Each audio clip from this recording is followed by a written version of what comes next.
Welcome back to the channel. In today's video, I'll show you how to add clickable objects to your Excel sheet, making it easy to access your files with just one click. Let's get started.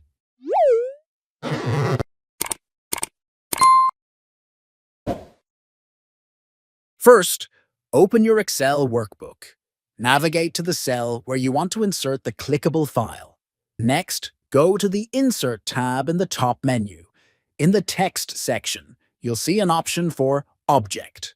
Click on it. This will open a dialog box with options for inserting objects into your Excel sheet. Now select the Create from File tab. Click Browse to search for the file you want to insert. Click OK. The file will now appear as a clickable object in your Excel sheet.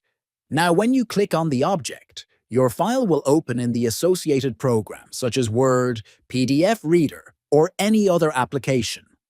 It's a great way to keep your important documents easily accessible within your Excel files. And that's it! You've now learned how to add clickable objects to your Excel sheet. This method is great for organizing your files and keeping everything in one place. If you found this tutorial helpful, don't forget to like the video and subscribe to the channel for more tips and tricks. See you in the next video.